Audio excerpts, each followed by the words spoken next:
assisting the patient in gastric analysis jechuun nama secretionin garaacharraa bahu kun qorannaa gaggeeffamuufi jiru isa san gargaaru jechuudha. Assisting yeroo jennu narsii irratti dubbachuu jirra. Gastric fluid analysis nama godhamuufi jiru gargaaru. Gastric fluid analysis jechuun examination of gastric secretion. It may be performing by examining specimen, vomitus or by testing sample of gastric content. Karaa NG2-dhaatiin kan fuudhame ta'uu danda'a. Haqqisaa isaa ta'uu danda'a. Qorannaa wanta garaacharraa bahu kana qoratan kanaan gastric fluid analysis jedhanii. Hydrochloric acid and pepsin in the stomach. Asidii garaachaatii fi pepsinii garaacha keessaa. And it may be performed examining a specimen of vomitus. Haqqisaa isaa ta'uu danda'a. By testing sample of gastric content. Saamuda karaa NG2-tiin baasanii laaluu ta'uu danda'a. Two tests are performed in gastric analysis. Qorannaa lamaatiitu gaggeeffama gastric analysis keessatti. Basal cell secretion testidhaa fi gastric acid stimulation testidha. Basal cell secretion test waan seeliin sun maddisiiftu, seeliin uumamaan waan maddisiiftu san qorachuudhaaf gastric acid stimulation testii. Gastric acid stimulation testiin akkatti godhamuu jira. It is done for 1 hour after subcutaneous injection of drug that stimulate gastric acid secretion. Dawaa asidii garaachaa kana maddisiisu eega kennanii fi sa'aatii takkaa booda. Kaayyoon isaa maali? Kaayyoon isaa to diagnosis duodenal ulcer. Ulcerii madaa marrimaanii Zollinger Ellison syndrome. Kunillee dhukkubuma garaachaati. Gastric carcinoma and pernicious anemia. Kana laaluudhaaf dhukkuboota kana diagnose godhuudhaaf. Procedure isaa the client should be NPO for 12 hours before test. Qorannaan godhamuuf hin dura homaa nyaachuu hin qabu namni kun. The client nasogastric tube is attached to suction. NG2-biin galfamtee NG2-biin suni suction machineedhaan walitti hidhamuu qabdi. And the stomach content are collected every 50 minutes for 1 hour. San booda wanti garaacha keessa jiru suni daqiiqaa 15 irraa fuudhama. Sa'aatii takka. NG2-biin suction machineedhaan walitti hidhamtee jirti. The nurse must properly label specimen with time in the volume. Nursiin maal godhuu qabdi? Saamuda irraa fuute san yeroodhaa fi hanga fuudhame san sirriitti irra barreessuu qabdi. Gastric analysisiin maal nuu kenna hiikkaan isaa? Gastric analysis is offer the means of estimating secretory activity of gastric mucosa. Mukoosaan garaachaa kun wanni inni maddisiisu jiru maali? Hangamta akka maddisiisu jiraa fi to determining presence or absence. Maddisiisuun ni jira moo hin jiru san beekuudha. Degree of gastric retention in patients through pyloric or duodenal obstruction. Warreen marrimaan isaanii cufaan, warreen duodenamiin isaanii cufaa jiru. Obstructionii warreen jirtu hangamta akka garaacha kana keessatti kuufamee jira. Retention isaa hangam. Small NG2 is inserted through nose of fasting patient and gastric content is aspired. NG2-biin galfamteeti seentimeetira 50 jechuudha. Galfamteeti karaa funyaaniitiin nama humaan nyaatiin san booda wanni garaacha keessa jiru suni saak godhamti, aspirate godhamtee ilaalamti.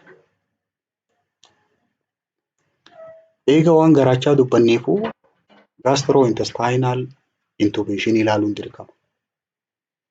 Gastrointestinal intubation jechuun tuubboo garaachaa fi marrimaan keessa galchuu jechuudha.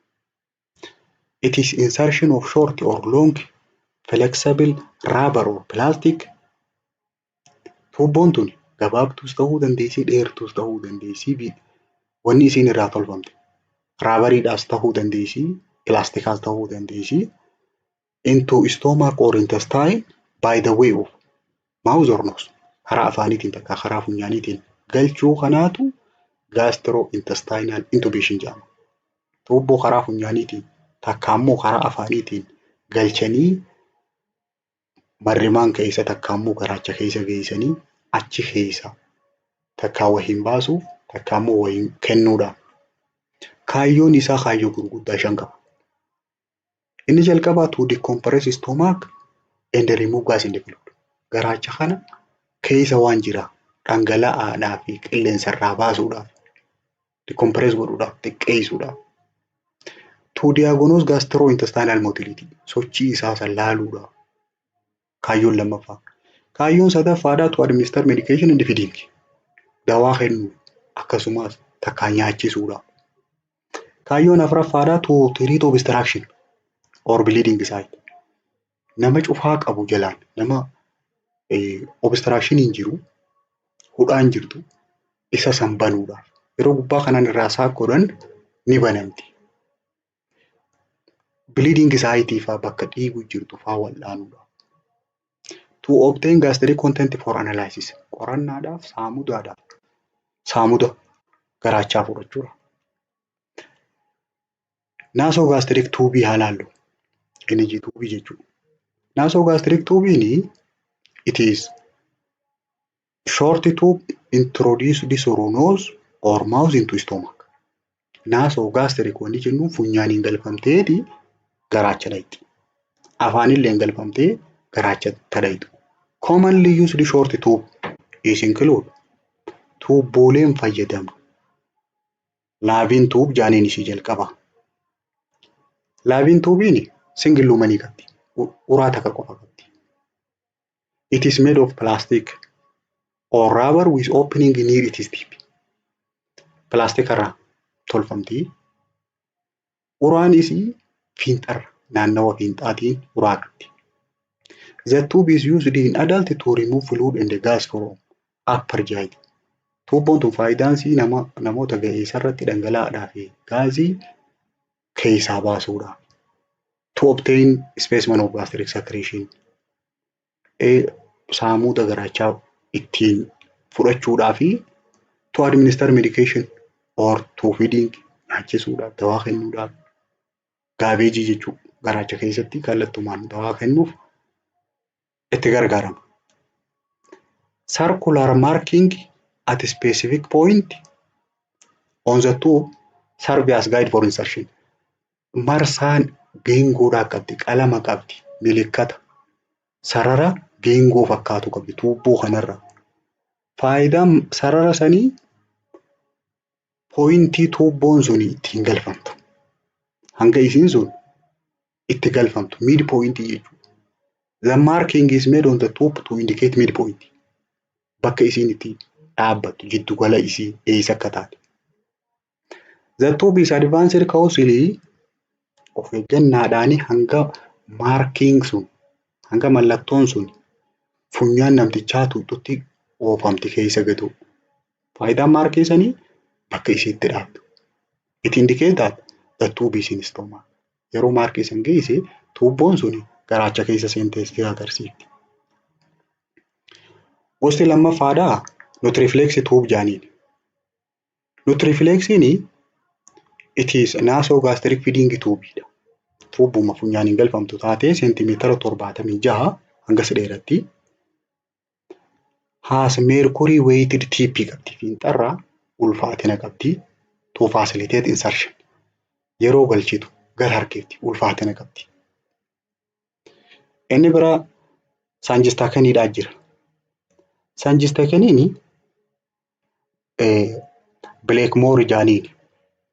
Blackmore tube jaaniin faayidaan isaa to treat bleeding esophageal varices.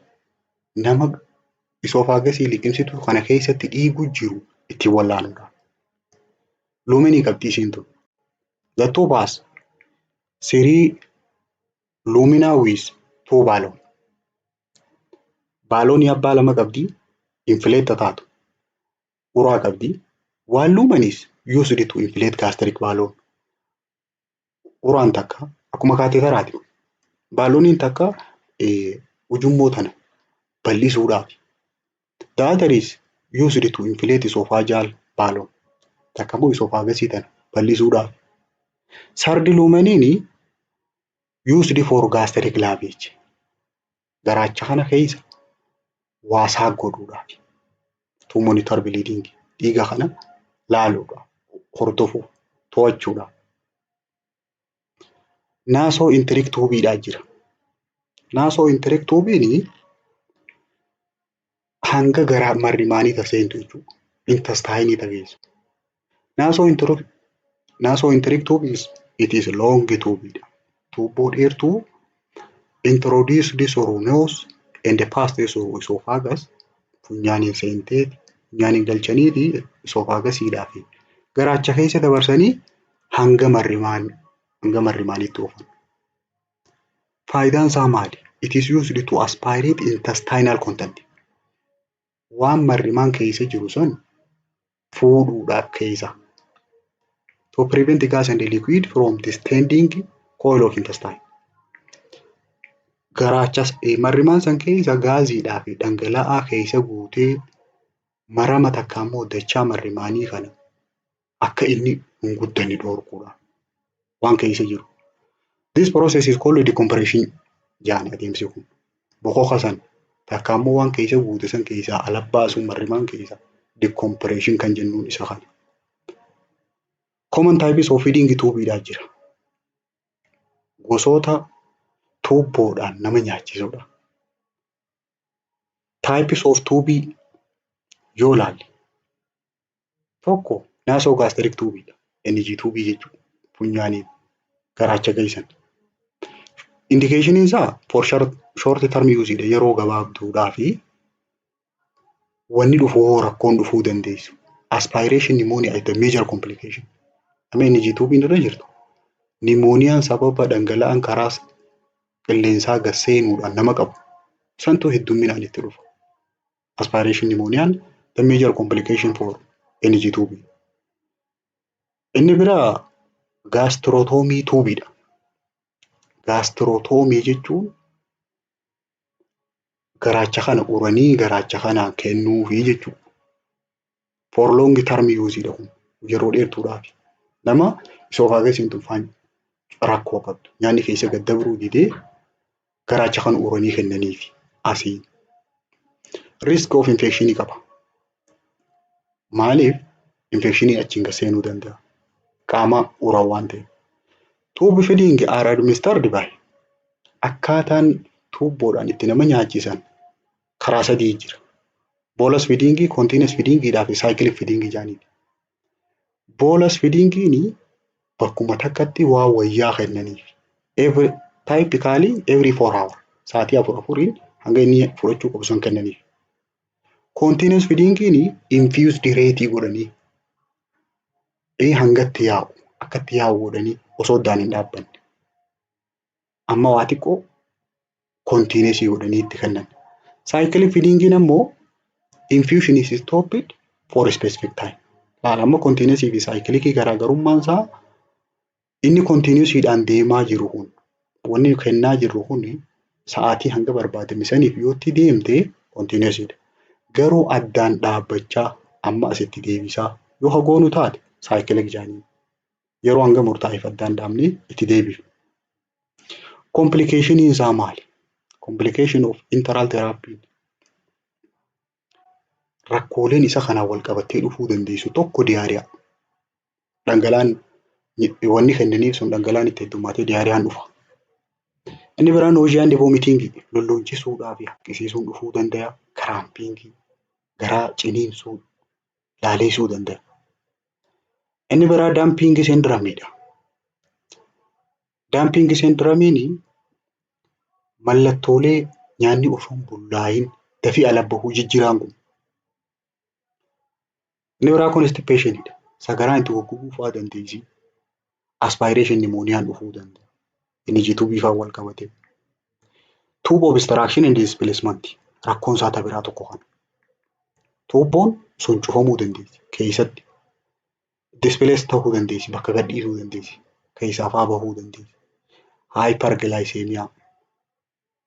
Wanni kennanii sun gulukoosii yoo heddummaatee gulukoosiin qaama namtichaa keessatti ol ka'uu danda'a. Dehydration mudachuu danda'a namni kun hangana dhangala'aadha.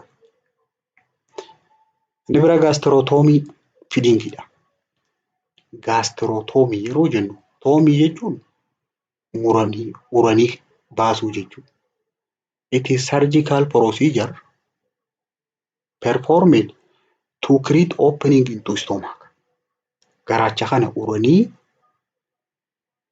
for purpose of administering food and fluid. Nyaataa fi dhugaatii kennuudhaaf jecha garaacha kana uruudhaan procedure dalagamuutu gaastirootoomii jedhama. Inni kuni gosa lamaan jira. Temporaryidhaa fi permanentii jira. Temporariin kan yeroo gabaabaati. Permanentiin ammoo kan yeroo dheeraati. The first asirratti wanni itti hubachuu qabdu maali? The first fluid nourishment is administered soon after surgery. Nyaanni jalqaba kennamuuf dhangala'aan suni yeruma baqaqfama isan yeruma urame san godhamaaf. Usually consist of tap water and 10% glucose. Kana qabaachuu qaba. Bishaanii fi glucose 10% qabaachuu qaba. At first only 30 to 60 ml is given at time. Yeroo jalqabaa qofa ml 30 hanga 60 bakka takka kennina. But the amount is gradually increased. San booda hangi isaa dabalaa deema hangi kenninuuf. By second day guyyaa lammaffaadha. From 180 to 240 ml may be given at one. Bakka takkatti ml 180 hanga 240 kennuu dandeenya. Yeroo jalqabaa 30 hanga 60. Xiqqoon dabalaa deema. Bolus feeding of 300 up to 500 ml usually given for each meal. Bakka takkatti yeroo nyaata tokkoo jechuudha. ml 300 hanga 500 bakka kennuu dandeenya. Garuu ml kana fixuudhaaf daqiiqaa 10 hanga 15 nuuf fudhata. Xiqqoon kenninaaf waan ta'eef. Special skin care should be given for skin around the opening.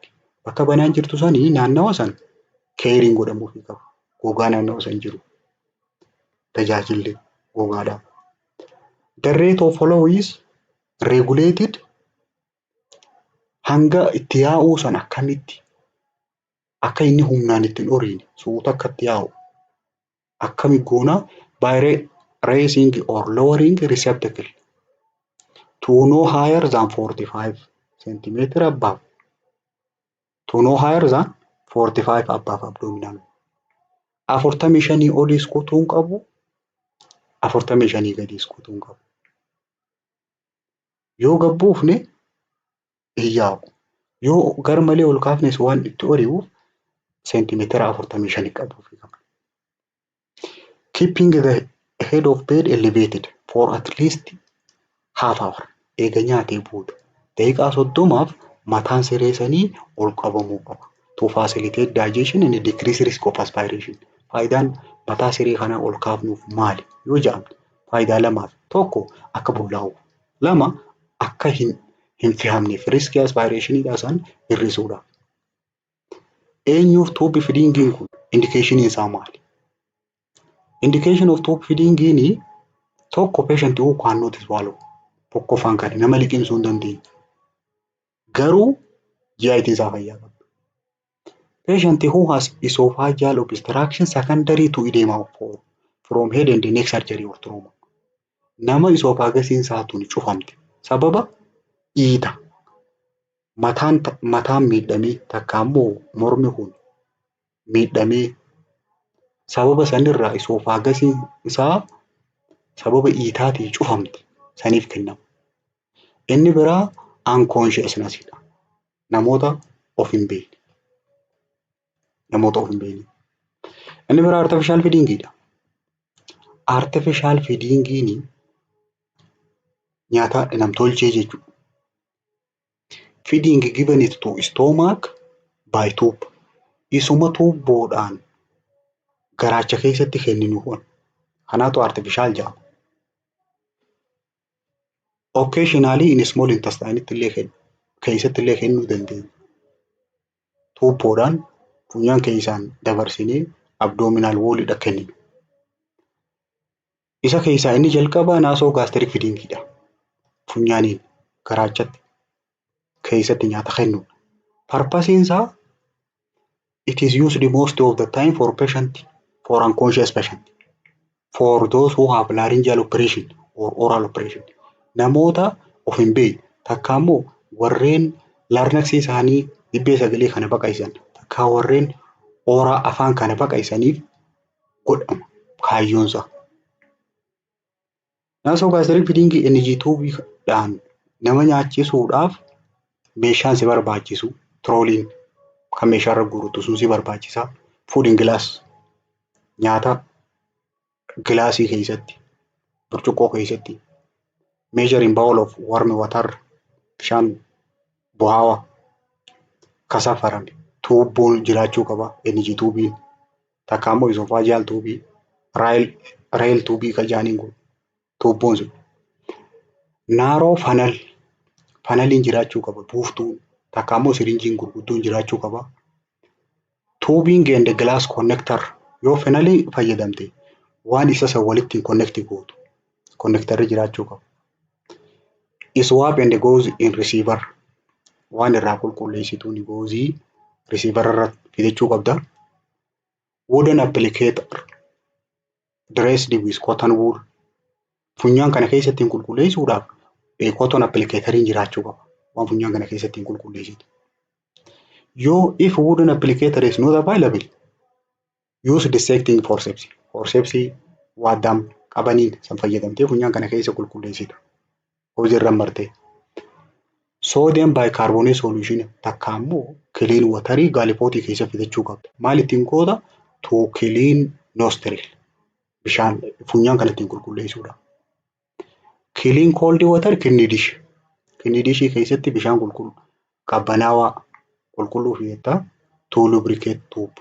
Tuubboo san ittiin mucuceessuudhaaf yeroo galchitu. If patient is unconscious, yoo namni sun qofa hin beekne taate have tongues, forceps, spatula or gag to open mouth in order to see. Spatula fayyadamtee gaagii isaa tuquu qabda. Laaluudhaaf tuubboon sun keessa dabarte mun dabarre. In order to see that the tube is in esophagus but not cold. Afaan kana keessatti kan baramtee asin deebine laaluudhaaf. Arraba qaqqabdeetti ilaalta. Watering gallipot or blue litmus paper to check position of the tube. Halluu litmasiidha. Blue litmus paperii fidata dhangalaachi keessaa saaqoote san irra naqxee ilaalta. Yoo garaacha keessa dhaqe blue litmus san gara reediitti jijjiira. Macintosh and towel, napkin or pipe if necessary yoo barbaachise waan taawoliin takka immoo waan wahiin qulqulleessitu akka sireen hin banne qaama namtichaa irraan eegu. Inni biraa streppiinidha kan irratti hin qabsiiftu kun tuubboo san irratti akka isiin irraa lafa hin buune. Receiver for use equipment and swap waan booda keessatti darbitu meeshaatti fayyadamte san. Procedure akkamiin goota? The patient should be sitting up if conscious. Yoo beeke taa'uu qaba ol godhatee. If there is crusting of nostril yoo funyaan kana keessa wanni jajjabduun jiraate funyaan kana keessatti jiraate it should be cleaned with water or sodium bicarbonate. Bishaaniin takka sodium bicarbonate solutioniidhaan qulqulleeffata. Macintosh and towel are placed around the neck. Wanni dress goota. Neck morma isaa kanarra akka nagadu mormaa fi qomaas. San booda lubricate tube with water bishaaniin jiifteeti tuubboo sanii pass into one nostril gently. Suuta saffisaan. Gently and quickly. Passing in downward direction kallattiidhaan gad ooftu. If the patient is not deeply unconscious, yoo namtichi suni ofi wallaalin taate liqimsi jettaani. Tell him to swallow. Liqimsi jettaani. When passing tube see that tube has not come upward. Yeroo tuubboon garkutte akka ol hin deebine afaan keessatti akka ol hin maramne ilaalta. Tube has not came upward and coil in the mouth. If the patient is unconscious, yoo namtichi of hin beekne taate, he will cough and will be cyanosis. If tube is entering the larynx. Wanni ati sirriitti hubachuu qabdu kana. Yoo nama of hin beekneef inni tuubii galchuu jiraatte, yoo tuubboon sun karaa qilleensaa gad seente ni qufaa halluun isaa bifa cuquliisa taati. Kanaan beekta. If in doubt, yoo shakkii irraa qabaatte hoo withdraw the tube, rinse it and try again. Baafteeti isii san irraa dhiqxee lammaffaa yaalta. Hangam takka galchita tuubbootaan. Insert tube 40 up to 50 cm in the stomach. Garaacha keessa geessuudhaaf seentimeetira 40 hanga 50ti. Test to make sure that the tube has passed down in esophagus and the stomach. Stomach keessa seenuusi placement isii sirriitti check godhuu qabdu. Maloota ittiin check godhanii. Askulteetti godhuudhaan akkasumas litmus paperidhaan bubble soundiidhaan. Gastrostomy feedingiin purpose isaa to give food to patient who has gastrostomy. Nama garaacha kana uranii achiin nyaanni akka kennamuuf jaansaniif nyaata kennuudha. Meeshaan si barbaachisu narrow funnel buuftuu takka immoo 20cc sirinjii. Sirinjii ml 20 fuutu. Sirinjii guddoo jechuudha. Piece of rubber tubing and glass connection. Tuubboo sanii fi isa waan ittiin wal qunnamsiisan. Macintosh and towel akka isarratti gadi hin naqamneef kan irra keessu. Food as ordered. Nyaata akka ajajametti. At temperature isaa 37 hanga 38. Glass of warm water. Bishaan oowwaa burcuqqoodhaatti. Ointment such as Vaseline or zinc oxide. Dibata akka Vaseline fi zinc oxide faan naannoo gogaasanii kan boode dibdu. Spigot if the tube is retaining type. Yoo tuubboon sun kachi turtu taate waan achirratti hin qabsiiftu jiraachuu qaba.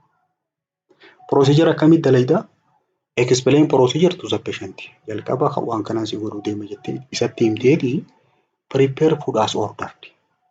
Nyaata akka si ajajanitti qopheeffattaa. Take it to bedside. In food tray presentably. Yaani haaree ta'uu qaba. Akkasumas fuutee isa bira fiduu qabda. Siree jira. If possible, he should be in sitting position. Yoo danda'an ol godhachuu qaba. Taa'uu qaba. Place Macintosh and towel across patient abdomen. Garaa isaarra keessa. Towel. Arrange sanbooda wali qopheeffata. Tube, glass connection and regulator by attaching it with funnel. Waan booda itti banaa irraa cufaa guutuun fi gilaasii nyaanni keessa jiru sanii fi tuubboo wali qunnamsiiftaa. Unclap gastrostomy tube and connect rubber tubing with glass connection. Sanbooda clamp san irraa banta. Eega wal qunnamsiiftee booda. Check temperature of food. Temperature nyaata sanii ni ilaalta. Put 10 to 50 cc of luke water. Bishaan oowwaa buhaawaa ml 10 hanga 15 funnel san hin naqxa. Clearance passage isaa ilaaluudha. Banaadhamu banaa miti. Ni yaatii waan jiru. Introduce feeding slowly and carefully. Suutaan xiqqoon nyaachiftaa. Regulate follow by adjusting funnel. Funnel san ol kaasuudhaaf gabbuusuudhaani adjust godhata. Follow feeding with water to keep tube open. San booda eega nyaachiftee boodarra bishaan kennitaaf. Tuubboon suni akka qulqulluutu. Remove funnel and tubing. Tuubboo san buuftuu san irraa baaftaa. Close tube with clean spigot. Tuubboo san cufta. Bulleedha waan cufaniini. Clean skin around the tube. Gogaa naannawa tuubboo sanii jiru qulqulleessiteeti. Apply soothing ointment. Dibata dibdaa. Dibata qabbaneessu. And dress opening if necessary. isa san yoo barbaachise ni ashayita cufaa san. San booda chaartii gootanii galmeessita. Amount of feeding, reaction of patient. Waan nyaachifte akkasumas waan inni agarsiise. Asirratti wanti ati beekuu qabdu tokko teach patient to give his own feed before leaving hospital. Ofii nyaachuu akka danda'u barsiisuu qabda osoo hospitaalaan baane. Give mouse care as necessary. Yeroo barbaachisummaa isaatti qulqullina afaanii eeguu qabda. The amountiin maalirra hundaa'aa? Depending on condition of patient and the doctor order. Ajaja dooktaraatii fi haala patientii san irratti hundaa'aa. Usually amountiin garuu yeroo takkatti wanni namni tokko nyaatu cc 200 hanga 400 ml 200 hanga 400. Try to give balanced diet. Yeroo kennituuf nyaata madaalawaa kennitaaf. And make sure that the patient has understood food value before leaving hospital. So hospitaala saniin baane gatii nyaata sanii hubachuu qaba. Barbaachisummaa isaa. Inni biraa laaveejiidha. Laaveej jechuun dhiquu jechuudha. Gastric lavage yeroo jennu irrigation or washing out of stomach. Garaacha kana dhiquudha. Kaayyoon isaa kaayyoo gurguddaa afurii jira. Kaayyoon gastric washing out goonuuf tokko to remove alcoholic, narcotic or any other poisoning which has been swallowed. Waan liqimsame alkoolii haa ta'u, waan nama adoochuu haa ta'u, summii haa ta'u, wantoota liqimfame baasuudha. Kaayyoon lammaffaadhaa to cleanse stomach before operation. Baqayfamuudhaan dura garaacha kana qulqulleessuu. Inni biraa to relieve congestion by stimulating peristalsis. Cufaa san banuudhaaf. Sochii nyaanni keessa deemu kana kakaasuudhaan cufama jiru san banuudhaan. Fakkeenyaaf in case of pyloric stenosis yoo jiraate dhiphachuu marrimaanii. Inni afuraffaadhaa for diagnostic purpose. Dhangala'aa keessaa baafnee qorachuudhaaf. Gastric lavage kuni bifa garaagaraatiin jira. Gastric lavage using simple rubber tube. Rubber tube salphaa fayyadamnee godhuudhaaf meeshaan nu barbaachisu tokko clean trolley. Trolley qulqulluun jiraachuu qaba. Bowl containing large esophageal tube. Tuubboo guddoo bishaan qabbanaawaa keessatti hidhachuu qabna. Rubber tubing with screw or clip. Tuubboo sanii fi waan isii waliin qunnamsiisu. Glass connection jiraachuu qaba. Metal or plastic panel. Buuftuu sibiilaa takka pilaastikiidhaa jiraachuu qaba. Joogaa guddaa litira 5 san qabaachuu qabna. Solution as prescription. Dhangala'aa garuu akka ajajamnetti. Usually care for acidic poisoning we use sodium bicarbonate. Garuu yoonii fi nama asidii liqimsee tajaajila godhu jiraanne. Sodium bicarbonate 1 teaspoon fal'aana shaayii tokkoo fi bishaan ml 500 waliin goona. Temperature 37 hanga 38 gidduutti. Small jug to carry solution to funnel. Joogaa xiqqaa buuftuu gubbaa kaa'an.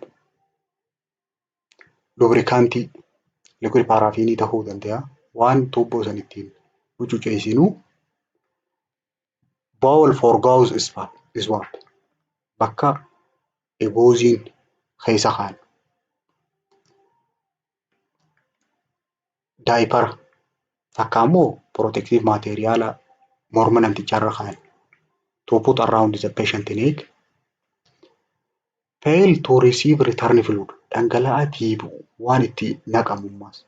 Sunis jiraachuu qaba. Macintosh or paper to protect the floor beneath the pail. Jala bakka inni jiru saniin jala akkam lafti sun hin banne waan irra kaayamu. Receiver for used esophageal tube. Tuubboo fayyadamne san waan booda keessa keenya. Paper bag for waste material. Waan gatamu yoo taate bakka keessatti darbinu.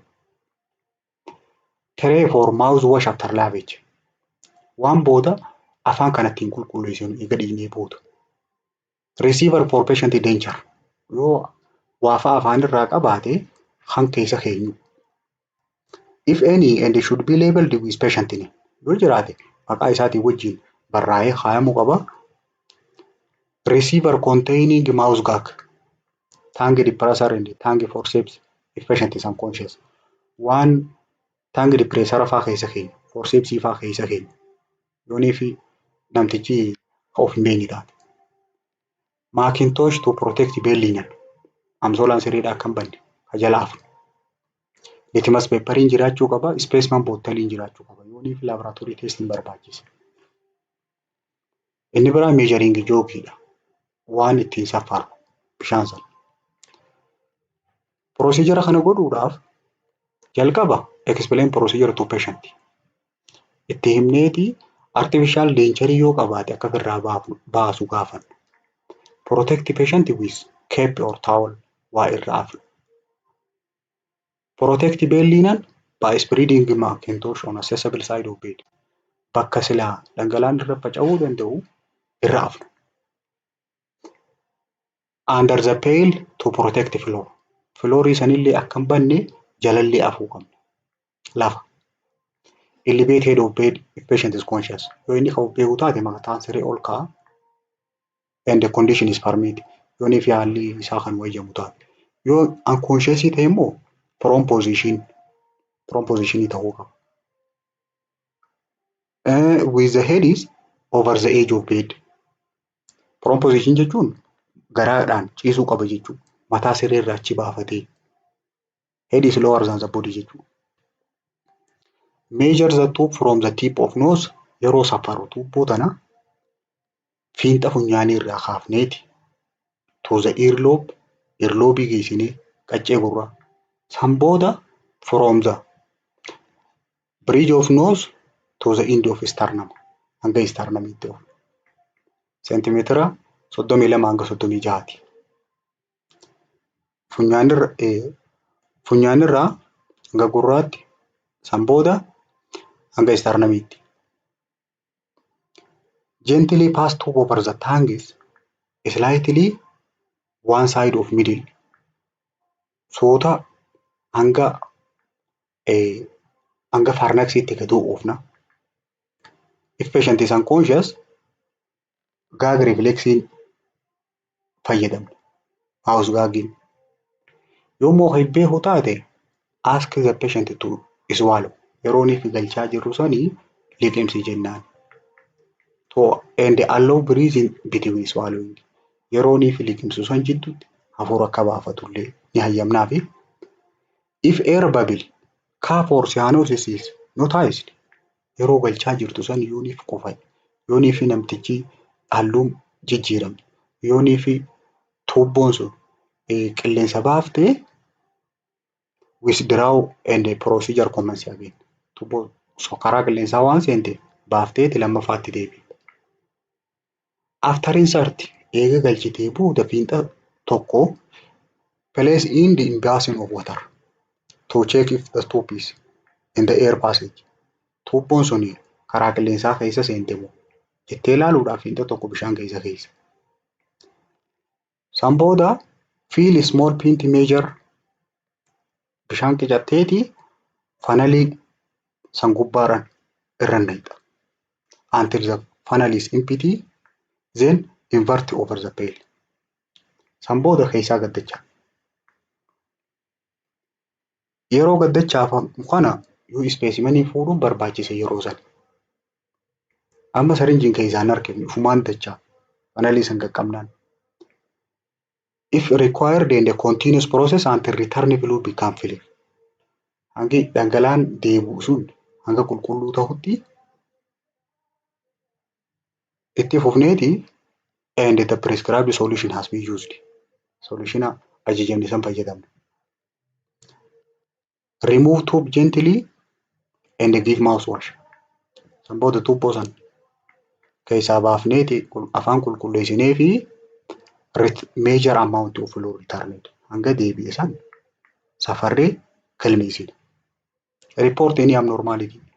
Rakkoolee mul'ate hundanii gabaafnaa blood stain, close or piece of gut waan deebi'e sana muraa marri maaliifaa yoo jiraate dhiigni faa wajjin deebi'e kilootiin faa yoo jiraate kan taraan dhiigaa fa'aa inni suni ni gabaafama.